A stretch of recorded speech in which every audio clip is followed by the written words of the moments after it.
Hey, good morning, everybody. John here with FNP Wargamers. This is the FNP Morning Show. All right, it is Wednesday. We are one day away from October and just a few days away from the very first 9th edition official codices. Codici. So today we're going to be covering some Games Workshop news as usual because that's what we do here. And then I've also got a bunch of information for Marvel Crisis Protocol, which that game is just getting bigger and bigger. And I would say very soon it's going to become, well, it's going to be replacing War Machine and Hordes and probably Infinity in popularity. So first, let's just go and dive into that. Actually, let's just dive right in. Let's go snick all the way. All right, bub. Let's talk about Wolverine. We know that the X-Men are coming. It looks like not this month, but next month. November, maybe December, will feature the X-Men because there are 4 boxes, I believe. 4 boxes coming. And 3 to 4 boxes. Magneto, Toad, Storm, Cyclops, Mystique, Beast, and Wolverine, Sabretooth. So 4 boxes are coming. So that's a lot. So they might not all release in October. It might be 2 months, or we might see them in a brand new starter set. That would be awesome. That would be really awesome. But I think they're all going to be in individual boxes. So let's talk about Wolverine. If you don't know who Wolverine is, I can't help you. But he is probably, I don't want to say the equivalent to Batman in abilities and everything. I would say he is the Batman of Marvel Universe in regards to popularity. He is everywhere, or was at least everywhere, in the 90s and even the early 2000s. They've kind of backed off a little bit about around 2012, 11, 12-ish, and they started getting more focus on other characters.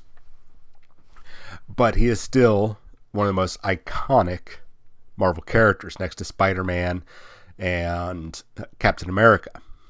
So I'm not going to go too much into it because we still don't know what everything is going on with his abilities, but this guy is going to be a close combat powerhouse. I mean, he is just going to be dealing out tons of close combat damage between his Berserker Barrage, and if you guys remember that old X-Men arcade game, you'd go Berserker Barrage.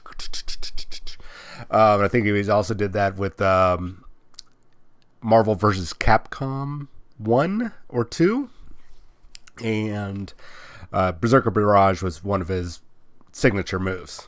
And so you can do that. You get tons and tons of dice. And he also, besides getting up to anywhere from 5 to 7 attacks, he has another ability is if he, I'm trying to read this here. So for every wild dice, depending on if you use the best at what I do ability, this is his main superpower. I don't know how much it'll cost. My guess is probably 2 power. But you are going to be able to, each wild dice or the wild symbol that comes up on the dice results in the attack counting as 2 successes instead of 1, just like if you rolled a critical. So for every critical you roll, you get to roll another one. And if that critical comes up as success, then you got another success. So it's potentially 2 successes. And now your wild dice are coming up as a potential as also. So now you have 2 more chances to double your attacks, essentially. And when you're getting anywhere from 5 to 7 attacks, depending on which attack you're using, that's anywhere from 10 to 14 successes, guys. That's a lot. He has, as you would expect, he has the ability to have the healing factor, which at the end of each activation, he regenerates 2 damage. So he's going to be he's going to stay in the fight a lot longer. So, and that's just kind of brief overview of what we got going on with Wolverine. So that's a lot of good stuff coming down the line. I expected he was going to be very brutal. I just didn't realize how brutal he was going to be. We still got to see what other abilities he has, how many points he's going to cost, because it looks like he's going to be a very healthy 7 and at least 7 wounds. So that's potentially probably about 14 wounds total before he is out of the game. Maybe more when he's damaged, because we know Wolverine, when he gets all effed up, he gets a lot angrier, kind of like the Hulk. And so maybe he'll fight a little longer. Who knows? So, now I'm going to jump back and forth just to keep you guys somewhat entertained as I keep up to date. Sorry, I'm a little dehydrated here from working out. We're going to jump back and forth between Warhammer and Atomic Mass Games. Now, I am keeping track of other games. I do have a copy of the Age of Sigmar starter box from the Cubicle 7. And I'm going to be reviewing that, and we'll probably do a review of that really soon. I don't know if it'll be a live stream or it will be a recorded video with lots of graphics and sound effects and all sorts of neat things. I'm not sure yet, but we're going to be doing that very soon. But today, we're just going to keep going over Warhammer. With 40K being still so hot with 9th edition, we're going to cover that, and we'll bounce back over to Marvel Crisis Protocol, because I've got 2 new cards, 2 new characters to show you guys, and we're going to go over the rules really quick. So, what was pretty interesting about today's articles for Warhammer 40,000 from Games Workshop on their community page, so you can read the full article, is that they're talking about the Space Marine Codex. Some of you might be rolling your eyes like, oh, who cares about Space Marines? Because it's always Space Marines, Space Marines, Space Marines, Space Marines. Well, you're right. It is always Space Marines right now. But what's cool about this article is it is talking about the new features that's going to become the mainstay of all future codexes. Not just Space Marines, but all future codexes. So that has some significance to some of you. That just depends on how you play the game. Those of you that are interested in Crusade, playing the Crusade rules, this is actually going to be very helpful, because you have the core rule book, which has a whole bunch of Crusade abilities that you can get, use your requisition points and how to play and whatnot. But just like all the other future codexes, the Space Marine Codex has a whole bunch of things for Crusade. We have, let's see here, agendas, requisitions, battle traits, Crusade relics, and honorifics that are all unique for the Space Marines. That means everybody else is going to be getting something similar. Now, whether they're going to have the same name of agendas, requisition, Crusade relics, and all that stuff, I don't know. They might come up with some fancy names for orcs and Eldar and whatnot. The point being is that everybody's going to be following suit. Now, I don't know how much is going to be in there, but remember, this book is going to be massive. This is almost, if not double the size of the last codex. Last codex, I believe, is like about 124 pages. This is going to be almost 200 pages, guys. So the agendas, I'm not going to read through all these because not a lot of people play the Crusade, and I'm still getting spun up on Crusade, but they give a little sample of each of the different abilities, requisitions, agendas, the battle traits. I believe they got honorifics and Crusade relics. I did want to stop on Crusade relic. I thought this was very interesting. I would like to see if this carries over as a regular Space Marine relic for match play. If those of you that are familiar with Horus Heresy game from Forge World, or if you're not, the Paragon Blade is a Legion Astartes weapon that you can give to certain characters. And I don't know, I don't remember if the rules are the same. I'll double check. I don't think they are. I think because the game plays a little different, but I think it has pretty much the same effect. I would be very interested to see compare the two rules to see what the differences are. At any rate, the Paragon blades were pretty much like the pinnacle of a bladesmith. And these blades in this one, they just kind of give it a generic, is it, let's see here. I'm just trying to see what they say. Oh yeah, they talk about it being the greatest blade is a relic of the Great Crusade and is rumored to have been crafted on Terra. Cool. So these things are going to be actually pretty cool, at least in Crusade. Now, will they make it over to Warhammer 40,000 match play, not just Crusade play? I would be interested to see that. So the Paragon blade in this case gives you +2 strength, so that'll put most Marines at strength 6. Their AP of that weapon is -4, so that's pretty gosh darn brutal. And then of course 3 damage, a straight 3 damage. So in the hands of a captain on the charge would be 5 attacks, I believe. Regular captain, so that would be up to 15 damage. That's not too bad. That's not too bad. Okay, so just go ahead and give that article a look. That'll at least give you an idea of what you've got coming down the line, especially for those of you that are big fans of Crusade. What I've read so far of Crusade, I like it. I wouldn't mind playing Crusade with groups of friends and running a couple campaigns along that lines. But we'll see. Finding employment comes first, and of course the show comes first. So the other thing is we're starting to get our holiday books and items, what's coming down the line. So these are the first little hints of what's coming. We'll probably be getting the calendar soon. They're continuing the novella series of all these different books that have been going on for quite some time. And it looks like they got some new ones that are going to be starting. All 5 of these novels will be available in November, so that's really cool. They're going to start the holiday season a little early. Be interesting to see how early we'll be seeing everything else. Is it going to be, hey, just the books in the beginning of November, or will we be seeing those big box sets they usually do? They have an art book with A3 size art, which is relatively small, like tarot card size, printed on foil. There's only 1,250 copies of this going to be coming out. They're just art prints. I don't know if that's something that you're interested in. If you're a collector, man, you're set. Lone Wolves was a graphic novel from a long time ago, and it looks like it's being reprinted.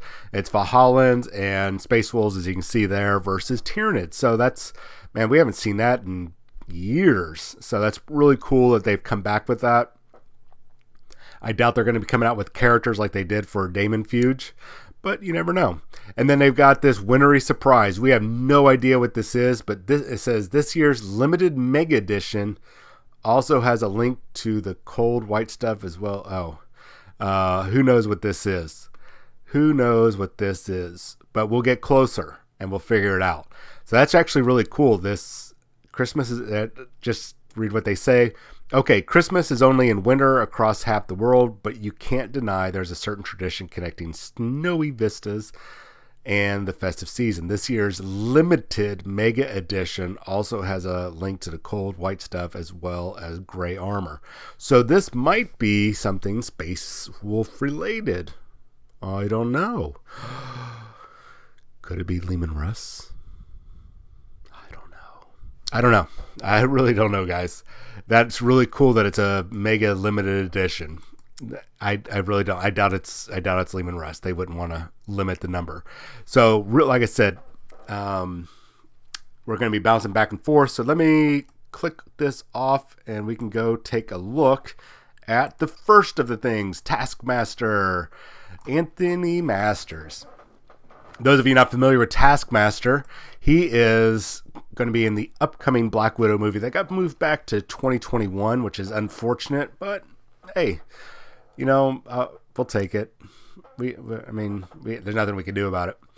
So he is a healthy 6 wounds, medium movement. That's really good. That's about 5 to 6 inches. Normal size, normal 2. It's a normal man size. It only costs 3. That 3 points. That's not too bad. He has modest defenses against everything. 3s across the board. That's really good. I'll take it. All right, so his basic abilities are really cool, and we're going to go through these relatively fast, so keep up. All right, Sword Strike. This is his first attack. Before I get into this, I should say, if you're not familiar with Taskmaster, he has the ability to watch other Marvel characters, villains, heroes, whatnot, and learn from their attacks and their abilities and how to either use that attack if he has the ability to, especially if it's a physical item, not like optic blasts or web shooters, but shield throwing and shooting bows and arrows and all that kind of stuff. He can adopt that in special close combat fighting. That's just his ability. Now, he's been called a mutant. He's been called non-mutant. I mean, at this point, who knows with Marvel, that's always convoluted. But he has basically an ability, and actually they've got it down in there. It's essentially photographic reflexes, and it's going to be demonstrated in that upcoming movie. So just so you have an idea where his abilities come from. So his first attack, this is the most basic attack, is the Sword Strike. And just like everything else out there, if you happen to cause damage, for every damage that you actually cause on the target, you get a point of power back. And you use power to activate your other abilities. You get to roll 5 dice, and it's anybody within range 2. So that's about 3 to 4 inches. I think about 3 inches. Then he has another ability that doesn't cost anything either. This is the shield throw, just like kind of like Captain America. Oh, I should add, the Sword Strike has the bleed effect. So after everything is resolved, whether you did damage or not, that character is bleeding. So even if you didn't damage him, you've got a bleed effect on him. So the shield throw, range 4, that's really far, and it's got damage dice of 4. So you're going to be rolling 4 dice to see if you damage. Here's the cool thing, is that this ignores line of sight, and the defending character does not benefit from cover. That's really awesome. Just like Captain America throwing his shield to hit people behind cover and bounce around and everything, he can do the same thing. His ability is called Ricochet. So if you roll, it looks like that's a wild dice. So if you get a wild dice on those 4, after the attack is resolved, this character may make an additional shield throw attack. This attack must target another character within range 3 of the original target. This doesn't spawn any additional attacks, but you can get up to 2 attacks off of this right here, off of 1. That's not too shabby. Then his first cost or power that cost is Mnemonic Technique, and you get to add dice to the attack roll equal to the target's defense. So this is a range 2 attack, so essentially close combat. You get to roll 4 dice, and it costs 2 power. I mentioned earlier how you collect power and you need power to do stuff. You're going to use 2 power to activate this. So add dice to the attack roll equal to the target's defense. So you're already going to be rolling 4 dice, and let's say you're going up against an enemy Taskmaster. That means they're going to have a defense of 3. That means you get to add 3 more dice to that attack. So now it goes from a attack 4 to an attack 7. That's 7 dice you're rolling to see if you hurt them. The target character cannot modify or re-roll dice in the defense roll during this attack. So that means anybody with those snazzy abilities allow them to re-roll any dice or modify them, like as in make all blanks count as a shield. Can't modify it. You got to take it. So unless you get the defense dice rolled up, you're going to take that hit. That's awesome. So his first or his superpower is called Photographic Reflexes. Costs 2 power. His ability, he only has those 2 powers. So this guy's going to be generating a lot of power, and so you can be able to pop off these abilities. So Photographic Reflexes cost 2. After an attack targeting this character is resolved, this character, meaning your Taskmaster, may use this superpower. If the attacker is within range 3, you're going to roll 4 dice.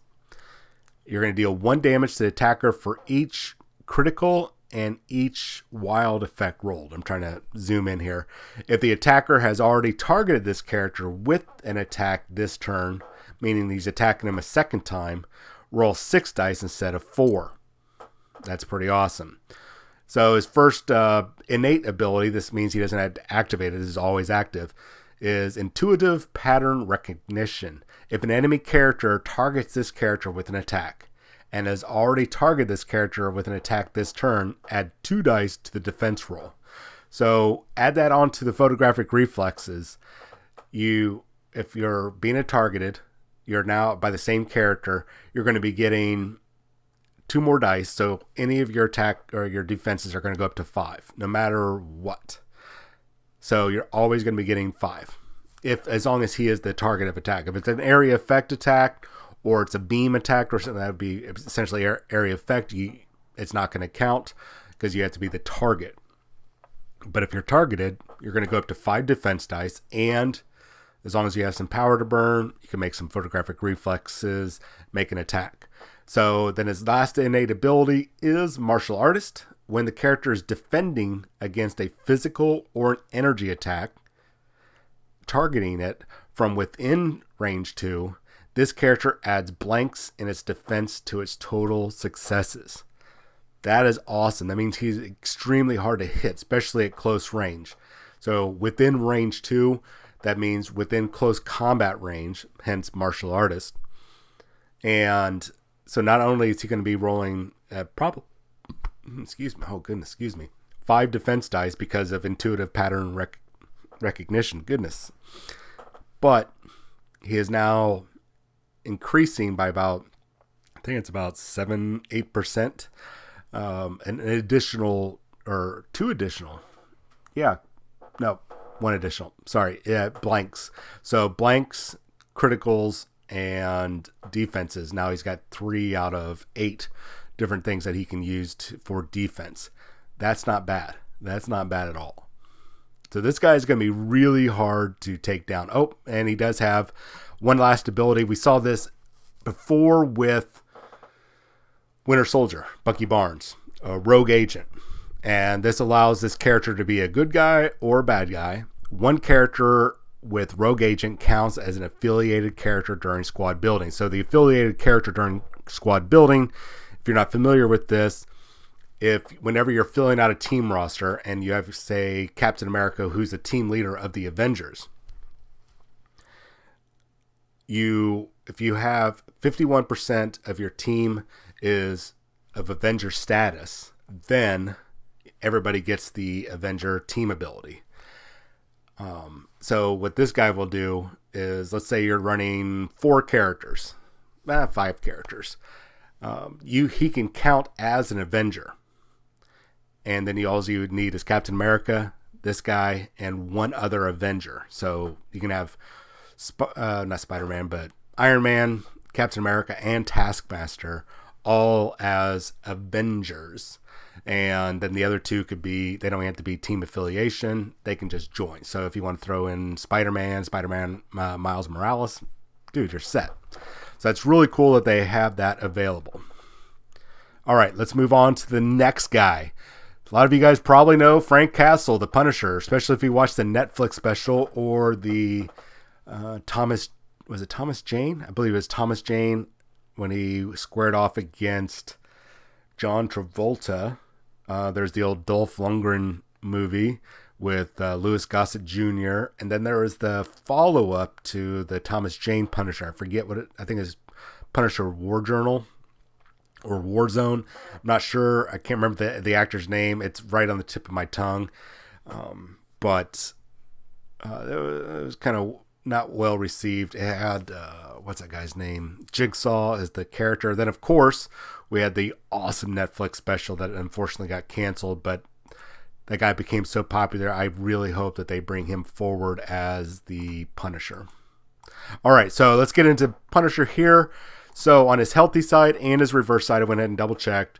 He's going to have 6 wounds, medium movement. He might have 5 wounds on the unhealthy side, but that doesn't matter right now. He's only going to cost 3. He's size 2. Cool. He has modest defenses, 3s across the board. That's really awesome. So let's get into his abilities. He's got a lot here. Now, unlike Taskmaster, he doesn't have a whole bunch of free abilities, but that's okay. So His first attack, this doesn't cost anything. It's a range 3, so it's a nice range, 4 dice, and it costs 0 power. Cool. After the attack is resolved, this character gains 1 power. So that kind of sucks because everybody else, or almost everybody else, for every point of damage that they actually cause, they get a point of power. He only gets 1. So that kind of sucks. But it's okay because he can do this twice. Rapid fire. After this attack resolved, this character can make 1 additional hip fire attack. The additional attack must target the original target character.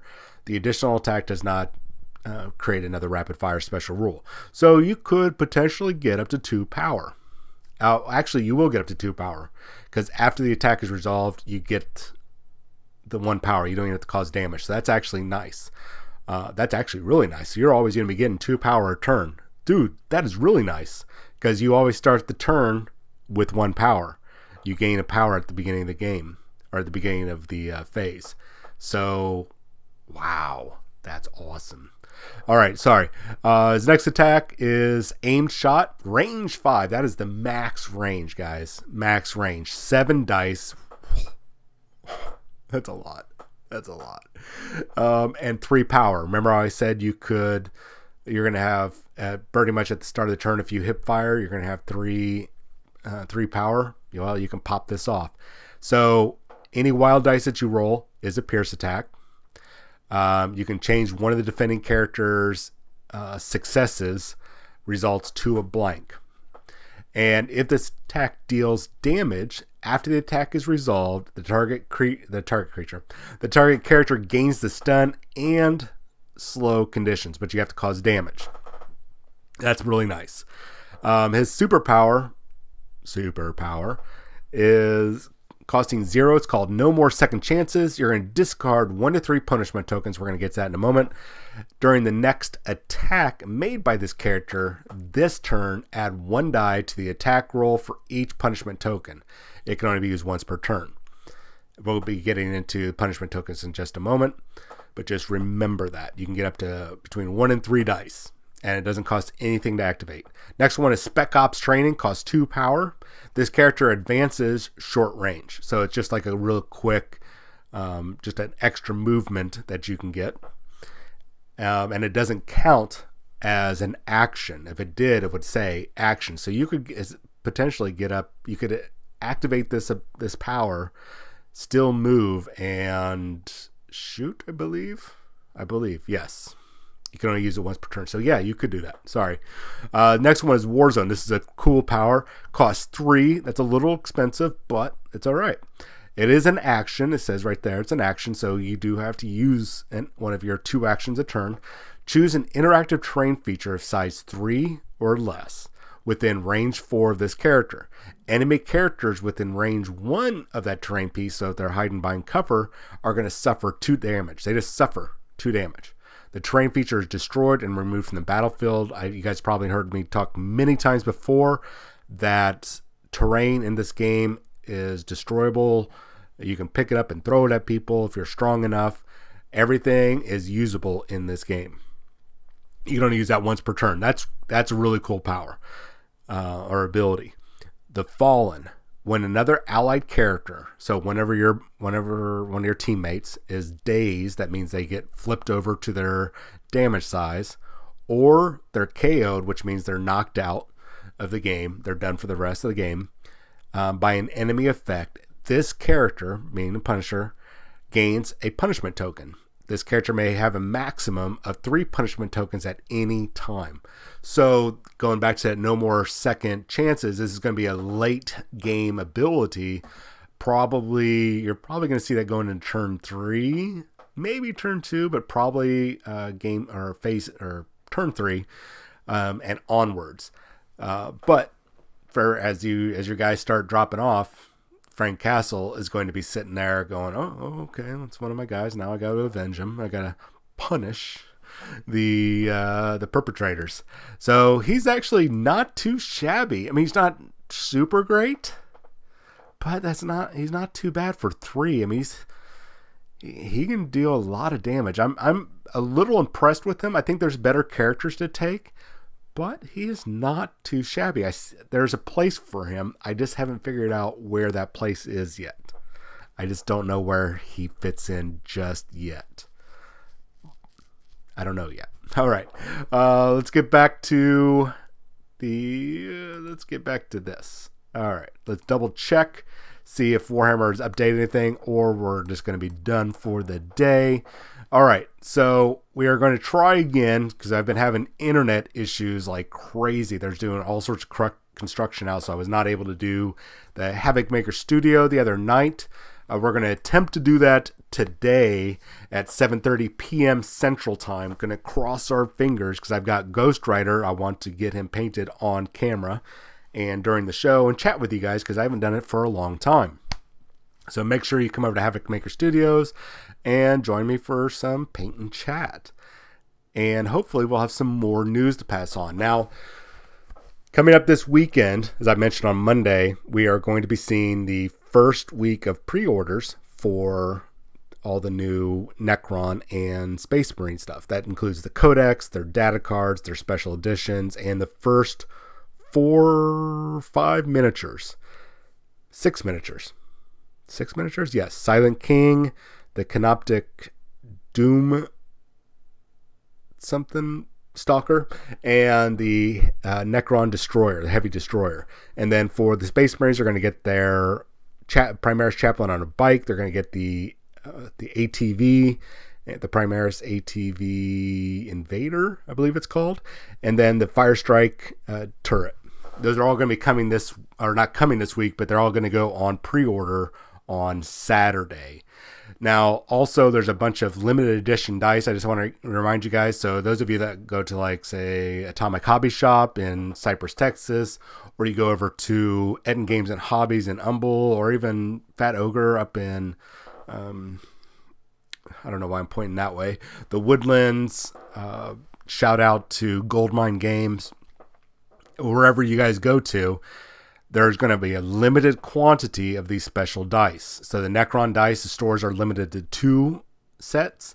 And then all the 3 new Space Marines ones, the Salamanders, the Raven Guard, and the Imperial Fist are limited to 1 per store. Now, I don't know if that's going to change, but right now, those are limited quantities. So if you want them, you need to talk to your store and say, hey, save those dice for me. Otherwise, you're going to miss out, which is going to be unfortunate, especially if you have, your favorite dice. All right, guys and gals, tonight, Havoc Maker Studio, as long as everything holds up, we'll be doing Ghost Rider tonight. I'm going to be painting through about 60 Revolutionary War guys today so I can have time to paint the Ghost Rider. So I'll see you tonight. You guys have a wonderful day. Please, please, please, please be safe. Wash your hands, social distance, wear your mask, and some hand sanitizer carried around your pocket or your bag, whatever. Just please, guys, let's get through this so we can resume some sort of normalcy. All right, I'm done flapping my mouth. I'll see you guys later on tonight. Have a wonderful day.